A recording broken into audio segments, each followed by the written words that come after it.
The hills of West Virginia weren't just home to coal, they were a battlefield. Thousands of miners, trapped in brutal conditions, dared to stand up against the most powerful forces in America, the coal barons and their hired guns. What followed was a war unlike anything the U.S. had ever seen, complete with machine guns, secret spies, and an uprising that shook the nation. This is the story of the West Virginia Mine Wars. For the sake of the length of this video, I am only covering the coal mine wars in West Virginia. If you'd like a video on the entire coal mine wars, just let me know in the comments below. Before we start, if you happen to enjoy this video and find value in it, I would greatly appreciate it if you left a like so that more people may be able to find it. Additionally, if you don't want to miss out on more videos, why not subscribe? That way you will be notified every time I upload a new video. Let's get started now, shall we? The seeds of the West Virginia coal mine wars were sown in the late 19th and early 20th centuries.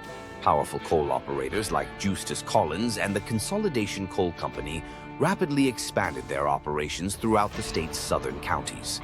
These companies established a system of industrial feudalism through company towns. That's where miners lived in company housing and shopped at company stores using scrip. The scrip was a private currency issued by coal companies that could only be used at company-owned stores. They often were at inflated prices that trapped workers in debt. Instead of receiving full cash wages, miners were paid partly or entirely in this scrip. It created a cycle of dependence where they could never accumulate enough actual money to leave. This economic bondage was reinforced by the practice of paying miners by the long ton, requiring them to extract 2,240 pounds of coal to receive payment for what was supposed to be a 2,000-pound ton, effectively reducing their already meager wages. Coal companies further exploited workers through the check-weighman system. That was where company-employed weighmen frequently underreported the amount of coal miners had extracted, cheating them of proper compensation. All the while, miners faced constant surveillance from Baldwin Felts detectives. It was a private security agency led by brothers Albert and Lee Felts. They specialized in union busting through intimidation, violence, and evicting troublemakers from company housing. The coal barons controlled everything: the wages, the homes, even the food supply. Many miners lived in company towns where every meal depended on the mercy of their employers. And when the strikes began, so did the hunger. That's why self-reliance was everything. If those miners had access to long-lasting, nutrient-packed food, they wouldn't have been so easily starved into submission. And that's where something like Prepper beef comes in. This high-quality, shelf-stable beef is the kind of resource that ensures you and your family are never at the mercy of a system that can turn against you in an instant. Because history shows, when the pressure rises, those who prepare survive.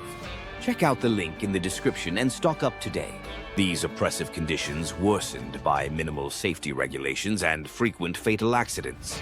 Labor organizers from the United Mine Workers of America, UMMWA, including the fiery orator Mother Jones, Mary Harris Jones, and local leader Frank Keeney, began making inroads among the increasingly desperate workforce. Their organizing efforts were fiercely resisted by the operators. They used their influence over local government officials like Sheriff Don Chafin of Logan County.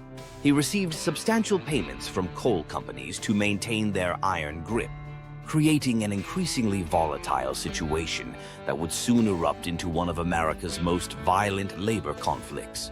The coal mine wars erupted into open conflict in 1912.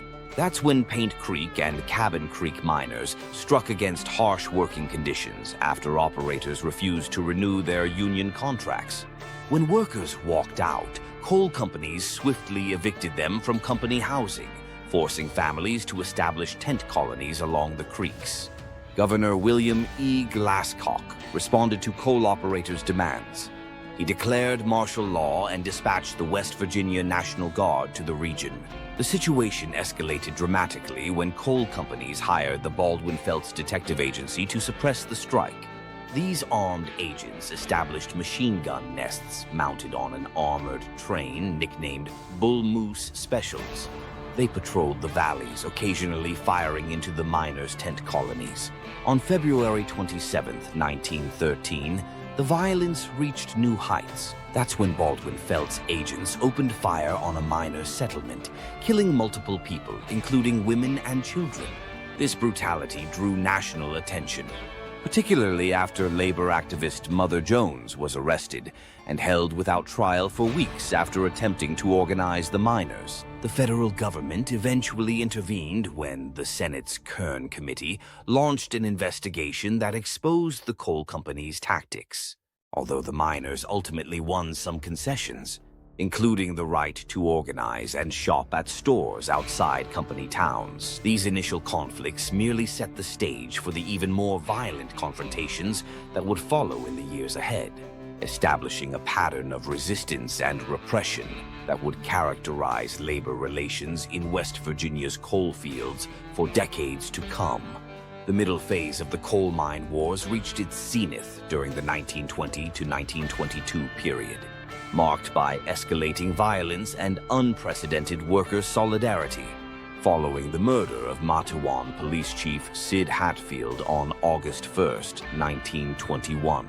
He was shot on the courthouse steps in Welch by Baldwin-Felts agents in retaliation for his support of miners during the earlier Matewan massacre. Outraged miners began organizing in larger numbers. By late August, between 7,000 and 10,000 armed miners had gathered at Marmot, wearing red bandanas around their necks, earning them the nickname Rednecks. They began their famous march toward Logan and Mingo counties to liberate fellow miners living under martial law. The marchers, led by veteran miners Bill Blizzard and Frank Keeney, they encountered fierce resistance at Blair Mountain, where Sheriff Don Chafin had positioned nearly 3,000 deputies, state police, and private guards along the ridgeline. What followed was the largest armed insurrection in American history since the Civil War. The miners exchanged approximately 1 million rounds of ammunition with the defenders over 5 days of intense fighting. The conflict only ended when President Warren G. Harding deployed federal troops and Army bombers from Maryland on September 2nd. That caused most miners to return home rather than battle against the U.S. military. In the aftermath, hundreds of miners faced charges of murder, conspiracy, and treason.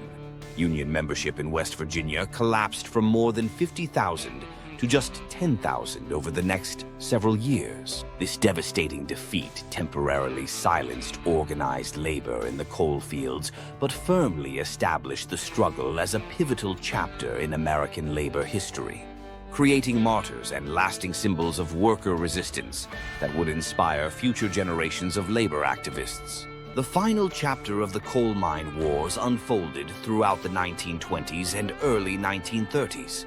Miners endured a decade of setbacks before achieving their long-sought victories.